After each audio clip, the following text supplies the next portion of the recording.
quero convidá-lo a abrir comigo sua Bíblia no na carta aos Hebreus, no capítulo 11. Hebreus 11, nós vamos ler os versículos 30 a 40.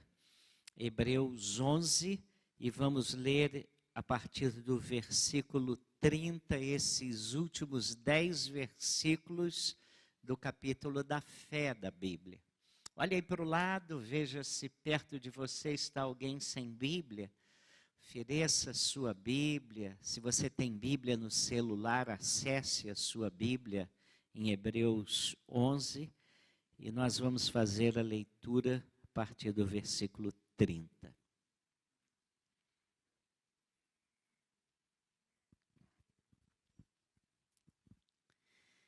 Gálatas, Efésios, Filipenses, Colossenses, 1 Tessalonicenses, 2 Tessalonicenses. O que mais? Tito, Filemão, Hebreus, Tiago.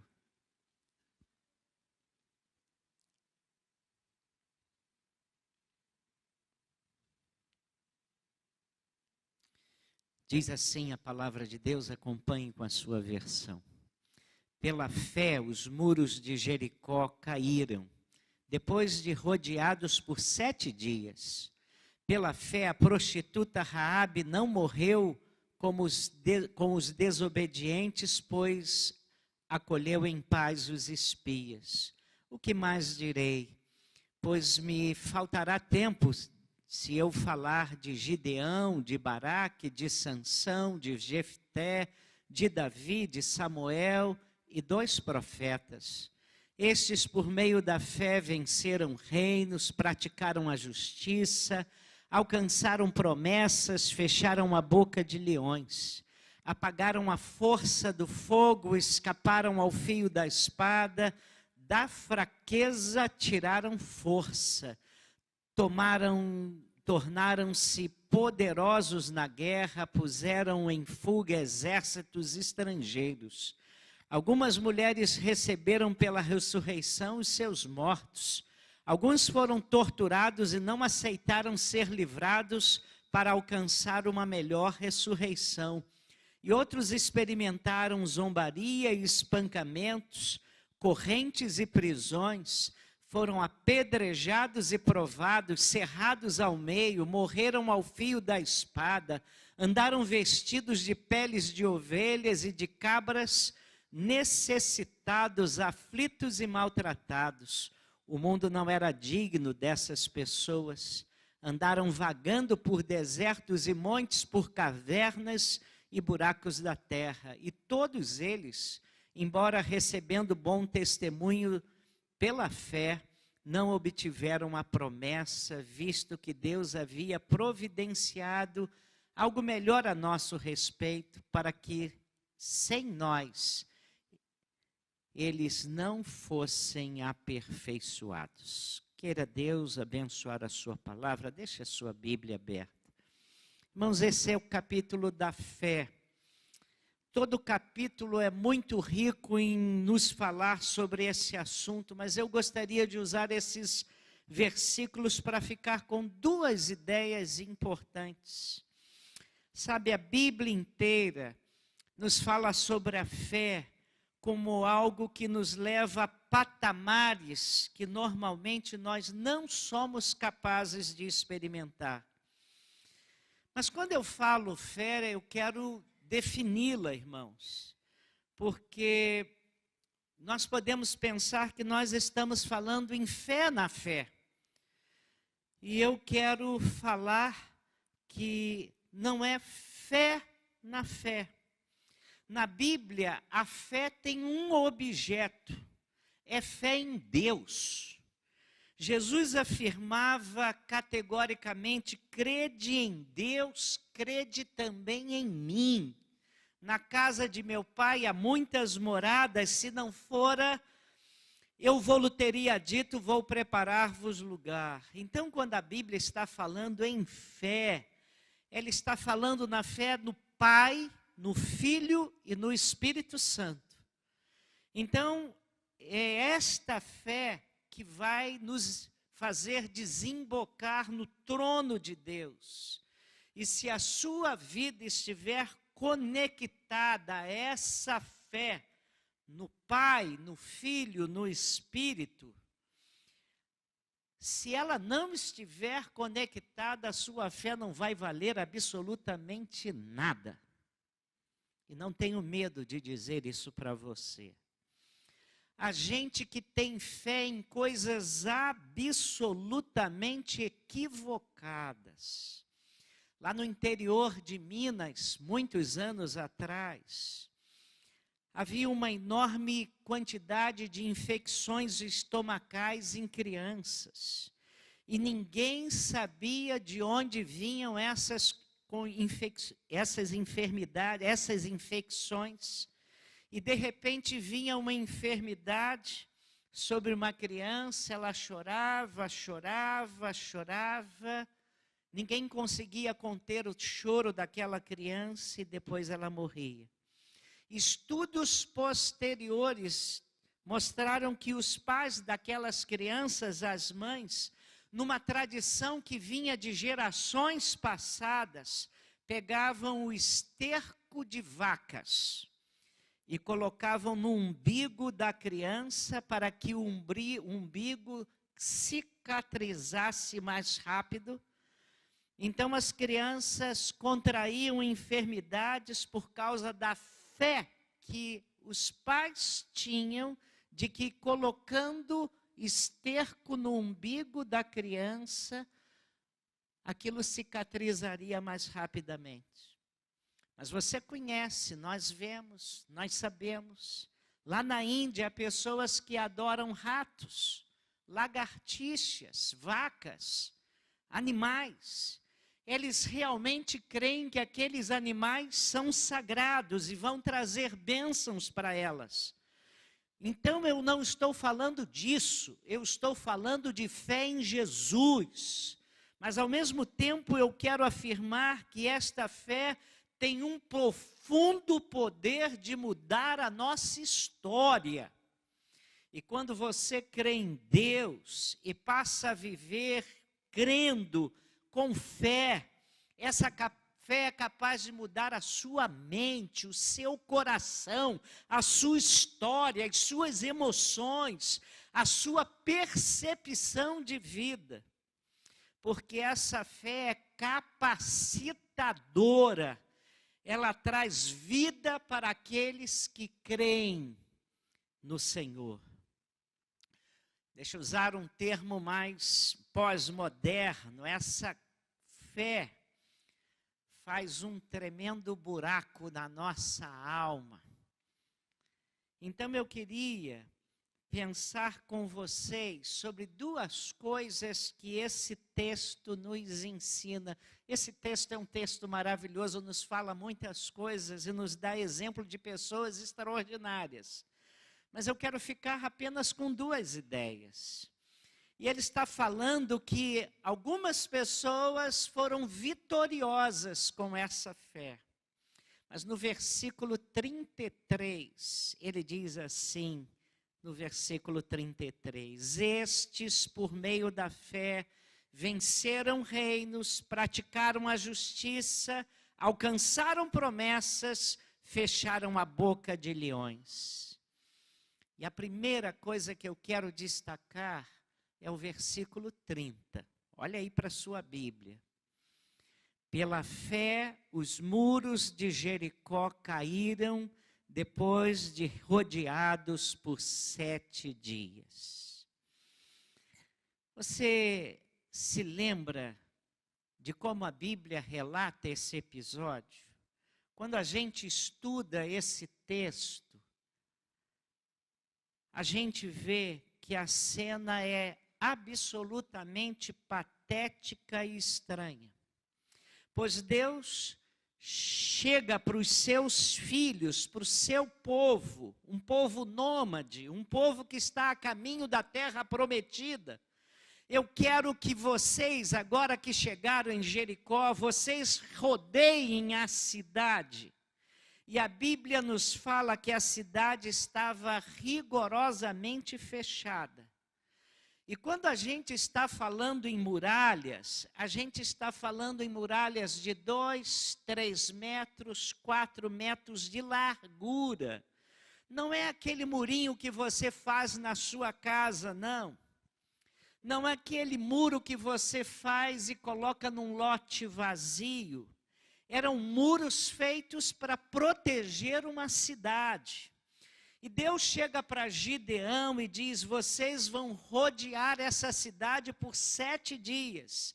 E no 7º dia, vocês vão tocar as trombetas e vão bater os cântaros e vão gritar. Será que você daria um berro estando lá? Será que você daria um berro para que algo sobrenatural acontecesse? Essas pessoas gritaram, convencidas de que aquilo era a orientação de Deus, era a palavra de Deus. E quando elas obedeceram e fizeram isso, a Bíblia diz que as muralhas caíram pela fé. E eu fico imaginando, meus irmãos, quantas muralhas poderiam cair nas nossas vidas se simplesmente nós crêssemos nas promessas de Deus. Se simplesmente nós disséssemos o seguinte: Deus está dizendo e nós vamos usar essa arma. Deus está dizendo para eu orar e eu vou orar. E Deus vai agir. É a arma que Deus quer que a gente use. E ela muitas vezes não faz o mínimo sentido para nós. Mas Deus está dizendo que a vitória vem pela fé nesse Deus. No caso de Jericó, a vitória não veio por nenhuma estratégia militar, mas pela fé na palavra de Deus, porque a fé na palavra de Deus é impactante. Ela se conecta com o sobrenatural, porque do outro lado está o poder de Deus. É exatamente isso que nós temos que fazer, porque a fé destrói muralhas. E eu não sei quantas muralhas nós temos que enfrentar, ou nós estamos enfrentando hoje. E quantas vezes Deus está dizendo para nós: olha, há uma coisa que eu quero que você faça. E a coisa que eu quero que você faça é que apenas me obedeça. Existem outros textos estúpidos na Bíblia, desculpem eu usar esse adjetivo. Existem alguns outros textos na Bíblia que, de repente, brotam no nosso coração. É o apóstolo Paulo que diz que nós precisamos exercitar a nossa fé. E eu fiquei pensando que eu preciso exercitar a minha fé. Mas nós vivemos num mundo em que poucas pessoas hoje exercitam a sua fé. Poucas pessoas dizem: eu quero ver o que Deus tem a dizer nessa hora. Uma pessoa estava contando a história de sua mãe, quando a mãe ainda estava num processo de conversão a Cristo. E ele disse que a mãe morava numa cidadezinha, porque eles moraram lá há muito tempo, no interior de Minas Gerais, uma cidadezinha de 2.000 habitantes, e aquela mulher estava sendo evangelizada. E então, de repente, 2 mulheres saíram de casa e vieram gritando pela rua daquela cidade do interior. A mãe vinha com uma criança roxeando, ficando roxa. E a cidade não tinha hospital, não tinha posto médico, e as mulheres vinham com aquela criança chorando, porque sabiam que não sabiam que podia acontecer com aquela criança, que aquela criança podia morrer. E então, a sua mãe, que era nova na fé, mas sempre muito ousada e muito intrépida na fé, disse: gente, nós temos ouvido de um Deus vivo, nós podemos orar, vamos orar. Então ela chamou aquelas mulheres todas que se reuniram e disse: vamos orar. Então aquelas pessoas começaram a cair de joelho ali naquela cidade. Era gente católica, era gente com convicções diferentes, mas todas elas perceberam que a única coisa que poderiam fazer naquela hora era orar. Elas não tinham mais nada a fazer. Então aquela senhora começou a apresentar aquela criança na presença de Deus, porque eles tinham uma coisa valiosíssima, tinham o poder da oração e o poder da fé. Então elas choraram, elas clamaram, elas suplicaram a graça e a providência de Deus, suplicaram o cuidado de Deus, e aquela oração daquela gente foi ouvida e aquela criança miraculosamente salva. E ela começou a reagir, a se recompor, e daqui a algum tempo estava normal. Aqui nessa igreja, no meu ministério, uma família muito querida nossa. Pai dessa família, um crente extraordinário, simples, quase não aparece aqui. Não aparece de vir aqui à frente, a gente não chama aqui à frente. Ele não se destaca muito, e ele foi ao médico, tinha feito uns exames, e levou os exames para o médico, e o médico disse: o senhor está com câncer de próstata. E nós precisamos fazer uma cirurgia. O senhor vai para casa, o senhor vai fazer esses outros exames e depois volta. E ele chegou, foi subir, ele mora num lugar em que sobe muito, com aquele laudo. E quando foi chegar em casa, faltando umas 5 escadas, ele sentou numa das escadas. E ele abriu o coração para Deus. E ele disse: Deus, eu tenho vários filhos, e os filhos dependem de mim. Eu preciso levar comida para minha família. O Senhor tem misericórdia de mim? O Senhor me cura, Senhor. O Senhor faz um milagre na minha vida. E ele orou. E ele derramou o seu coração na presença de Deus. E foi para casa. E fez os exames. E levou os exames para o médico. E o médico pegou os novos exames e falou: mas vem cá, é do senhor mesmo esse exame? Está aí, doutor.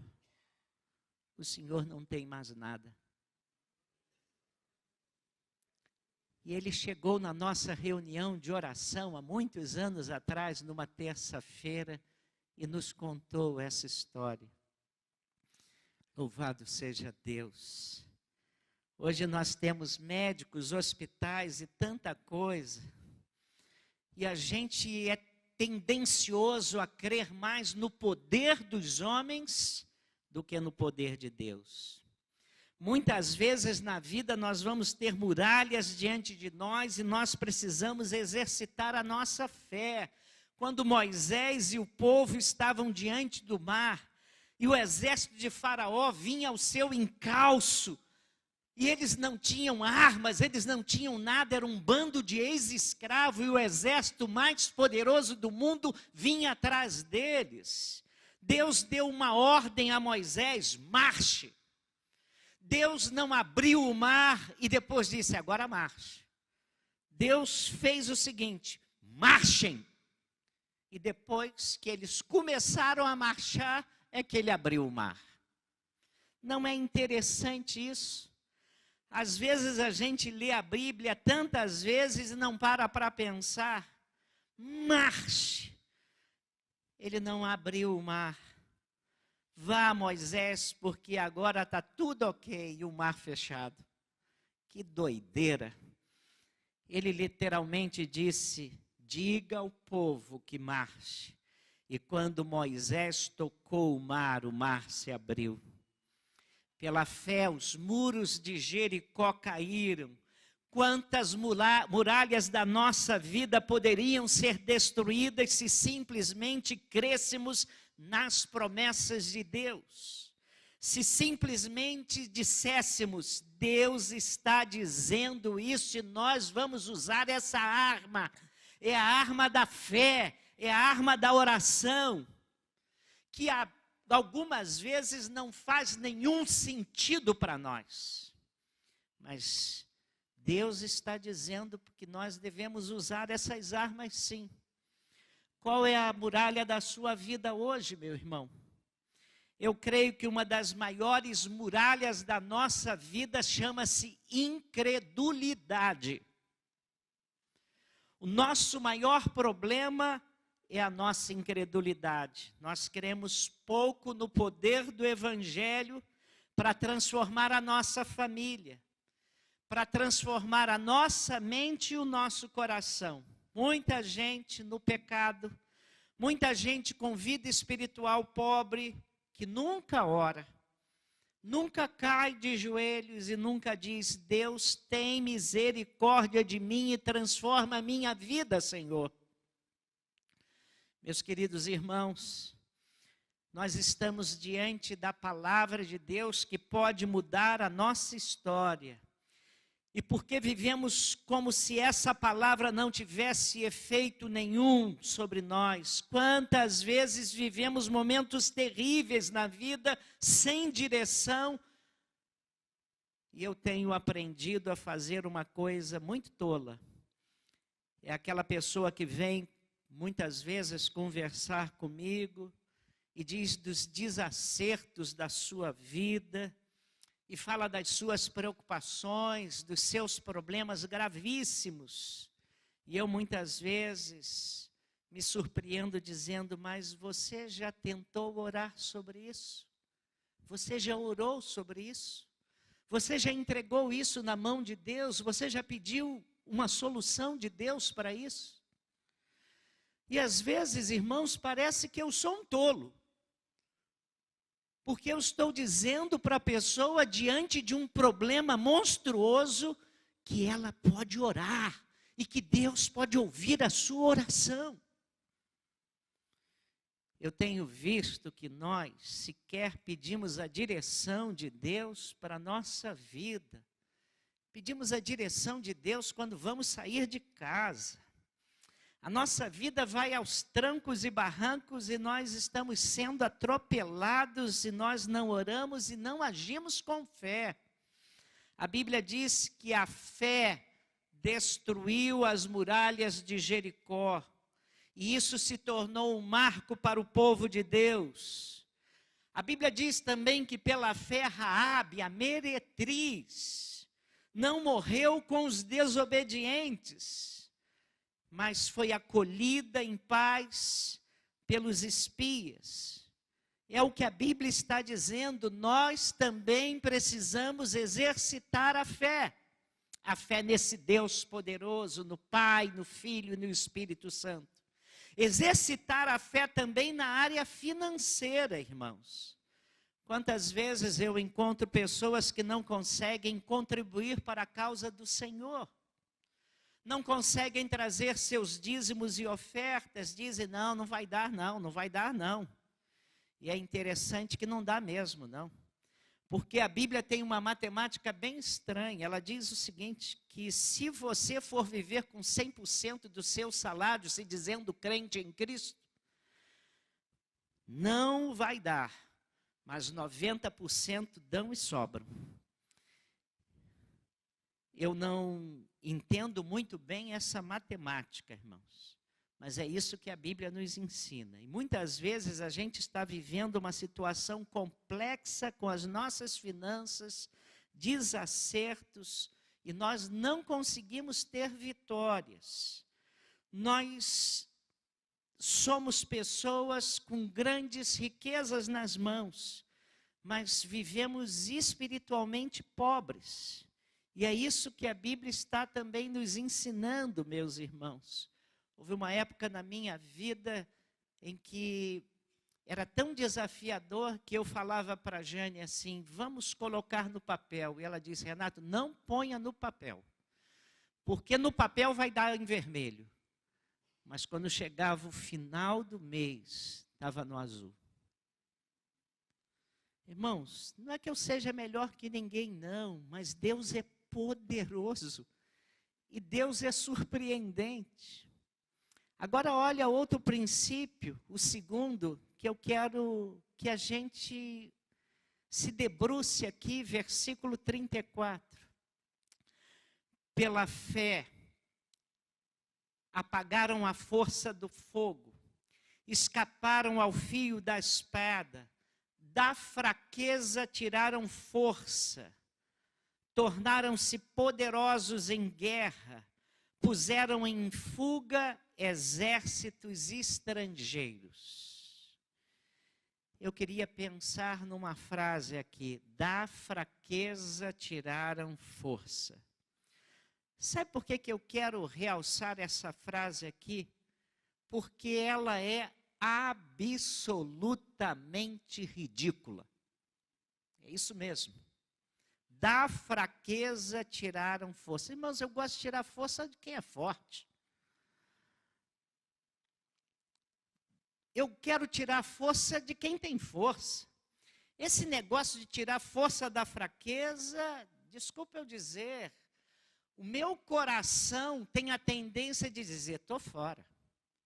Mas a Bíblia está nos dizendo, e esta é a palavra de Deus para nós, que estes homens de fé, não obstante as circunstâncias desfavoráveis, esses homens não agiram com lógica, mas eles tiraram forças da fraqueza. Era quando as coisas estavam absolutamente contrárias, diante daquilo que eles esperavam, é que eles conseguiam descobrir o poder da fé e conseguiam viver pela fé. Isso não é estranho, irmãos. Nós somos confrontados com todos os nossos esquemas mentais. Honestamente falando, nós não gostamos de tirar força daquilo que é fraco. Na verdade, nós nem sabemos como tirar força da fraqueza. Irmãos, mas a Bíblia diz que a fé tem o potencial de tirar força daquilo que não tem força. Aquilo que nos enfraquece pode ser exatamente a nossa força. Aquilo que nos assusta pode ser a nossa força. Aquilo que nos faz temer pode ser exatamente o lugar que Deus quer nos tocar e nos ajudar. Interessante, eu estava pensando em Jó. Jó se tornou forte na sua fraqueza. Satanás chega para Deus, você conhece a história, creio que a grande maioria aqui conhece essa história. Satanás chega para Deus e diz assim, se tirar a força de Jó, ele não será mais um homem reto, íntegro como ele é. Qual era a força de Jó? A sua reputação, o seu amigo, os seus amigos, a sua fama, a sua riqueza, a sua saúde e a sua família bonita. Isso era a força de Jó e Deus permite que Satanás tire tudo isso de Jó. E depois que Satanás tira tudo isso dele, o que acontece? Satanás finalmente percebe que Jó está mais forte. É no meio da fraqueza de Jó que ele vai experimentar o maior poder de Deus na vida dele. É no meio da fraqueza de Jó que ele vai conhecer a graça de Deus e vai conhecer também um Deus vivo. Tanto assim que no final da vida ele diz assim, Deus, eu só te conhecia de ouvir falar, mas agora te veem os meus olhos. Porque no meio da fraqueza dele, ele pôde contemplar a força de Deus e viver na força de Deus, na graça de Deus, mesmo se sentindo fraco. Onde é que você está precisando de tirar força? Você olha para a sua própria energia, olha para o banco e vê que lá tem um dinheiro bom lá no banco, chorudo lá. Você olha para os seus pontos fortes, olha para a sua família que tem uma tradição de luta, para a sua inteligência, para a sua saúde, para onde você está achando que tem força. Quando você olha para as circunstâncias e as coisas estão absolutamente contrárias a tudo que você parece crer, onde você tira forças? Alguns anos atrás, eu era seminarista, eu li um livro intitulado A Oração que Funciona. Está aí a capa antiga desse livro, nem sei se ainda é editado. Esse livro foi escrito por um cristão anônimo, lá nos idos de 1930, o ano em que houve a queda na Bolsa, em 1929, quando houve uma queda na Bolsa, que arrasou o mundo inteiro e, em particular, os Estados Unidos. E esse cristão disse que começou a escrever esse livro quando um colega do seminário trouxe para ele um texto da palavra de Deus, e ele ficou simplesmente maravilhado com aquele texto de Mateus 21, 21 e 22. Mateus 21, 21 e 22 é um texto surpreendente. E o colega chegou para ele dizendo: você acredita em tudo que a Bíblia diz? Você crê que isso aqui é verdade? E os colegas, fazendo teologia, disseram: óbvio, isso é a palavra de Deus, nós cremos na palavra de Deus. E aí aquele rapaz pegou aquele texto e colocou aquele texto no seu coração. Sabe o que o texto diz? Se tiverdes fé e não duvidardes, tudo quanto pedirdes em oração, crendo, recebereis. Isso lhe ajudou a descobrir um poder ilimitado na oração, que depende de duas coisas: oração e fé na ação desse Deus que ouve o nosso clamor. Por que você não ora? E por que muitas vezes eu pergunto ao meu próprio coração, por que em muitas ocasiões eu não sinto prazer em orar? Por que em muitas circunstâncias eu não procuro Deus em oração? Nós não oramos porque nós não cremos. Nós não oramos porque a fé não está impactando o nosso coração. Nós não cremos que Deus seja capaz de ouvir a nossa oração. Nós não cremos que Deus ouve o nosso clamor. Nós não cremos que orando a esse Deus, Deus vai nos ouvir e vai fazer alguma coisa. É pela ausência da fé que nós vivemos na pobreza de vida que nós temos. E quando nós cremos na palavra de Deus, na autoridade da palavra de Deus, e se crermos mesmo, a nossa vida de oração vai mudar completamente. Nós vamos passar a orar, nós vamos gastar tempo em oração, nós vamos descobrir prazer na oração. Você tem orado pedindo as promessas de Deus, que elas se cumpram na sua vida. Uma das orações mais inteligentes que o crente faz é pegar as promessas de Deus e orar baseado nessas promessas. E você tem colocado essas promessas na sua agenda de oração? Deus promete que perdoa os nossos pecados, você tem orado por isso?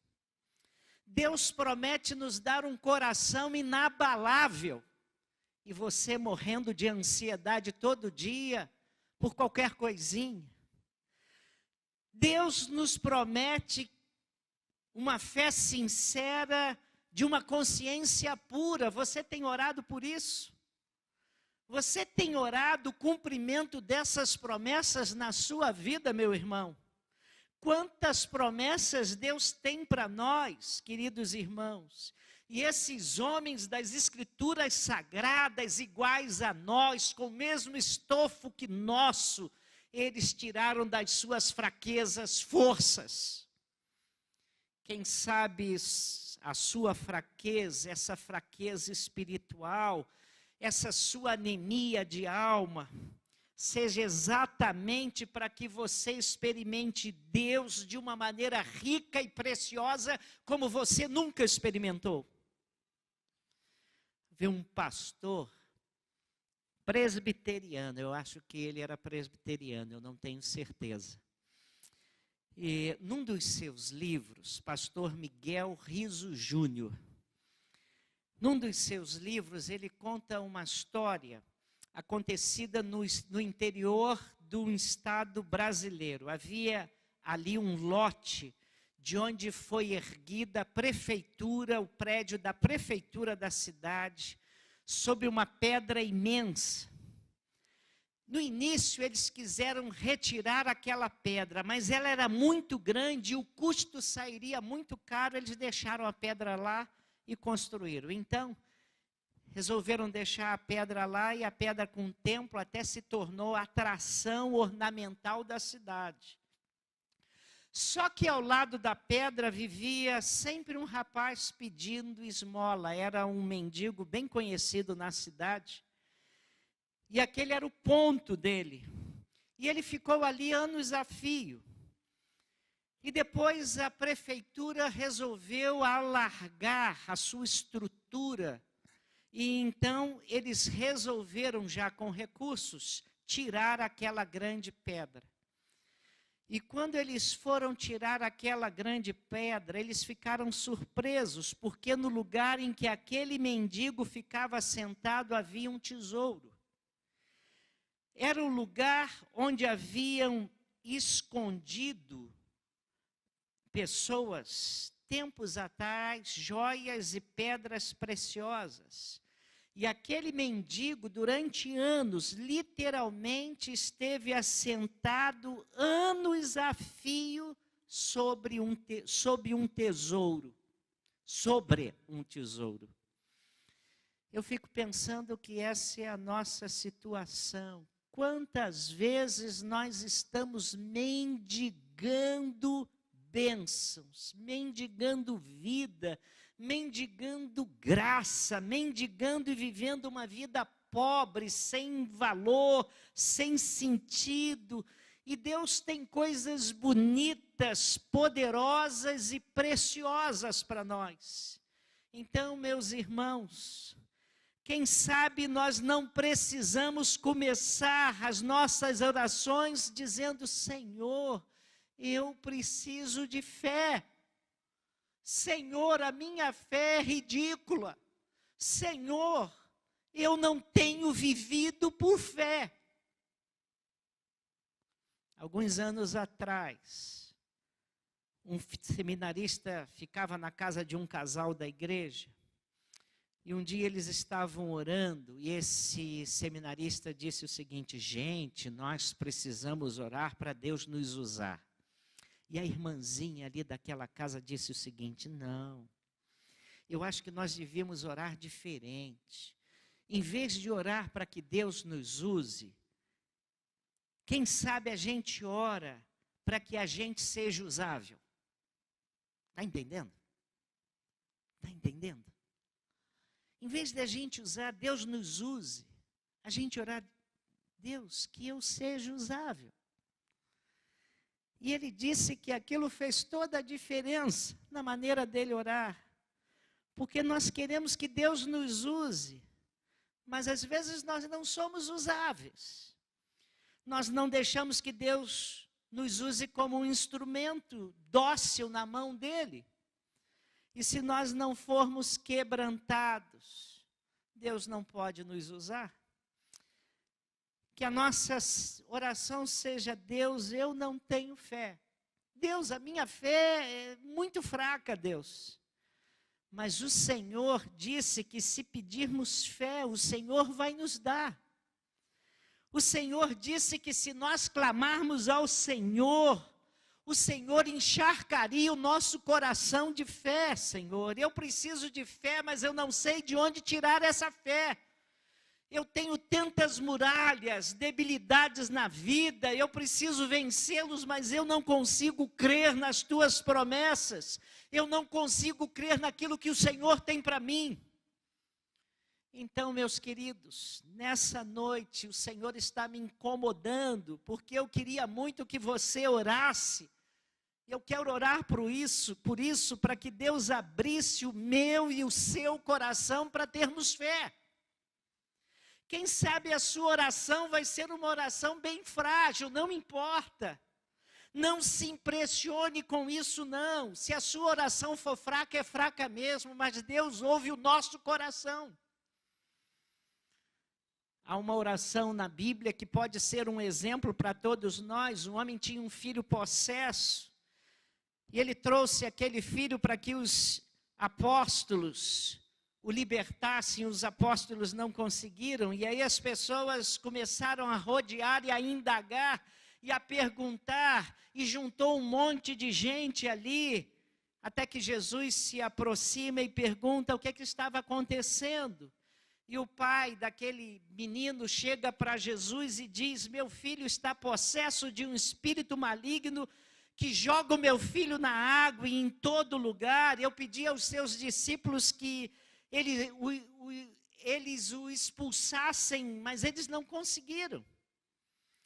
Então Jesus disse uma das frases mais curiosas de todo o seu ministério. Jesus disse assim: ó geração incrédula, até quando eu os sofrerei? Geração incrédula, até quando eu os sofrerei? E aí Jesus faz uma pergunta ao pai: você crê? E aquele homem faz uma oração que poderia ser a nossa oração aqui. Na verdade, aquele homem disse o seguinte para Jesus e fez uma oração ambígua, mas cheia de verdade, cheia de honestidade. Ele disse para Jesus assim: eu creio, ajuda-me na minha falta de fé. Ajuda-me na minha incredulidade. Eu creio, mas Senhor, me ajuda na minha incredulidade, me ajuda. Quem sabe essa oração não possa ser nossa hoje, dizendo: Senhor, eu creio, mas eu não creio muito, Senhor. Ajuda na minha falta de fé. Eu creio, mas eventualmente eu tenho dúvida. Então, Senhor, eu gostaria de crer de todo o coração. Então me ajuda aqui, Senhor. E eu queria que, sinceramente, todos nós aqui, você e eu, nós disséssemos isso para Deus. Deus, na minha falta de fé, eu preciso muito que o Senhor haja na minha vida, Senhor. Na minha falta de fé, eu preciso da ação do Senhor. Na minha incredulidade, na minha descrença, na minha dúvida, eu preciso do Senhor, porque eu preciso viver pela fé. Irmãos, podemos dizer: Deus, eu tenho vivido muito pela lógica. Eu tenho vivido muito pela minha competência, eu tenho vivido muito pela minha razão, pela minha inteligência, eu tenho vivido muito pelos meus próprios recursos, mas eu preciso viver pela fé em Ti. E eu quero e preciso aprender a viver pela fé, Senhor. Esse é o meu grande desafio nessa noite.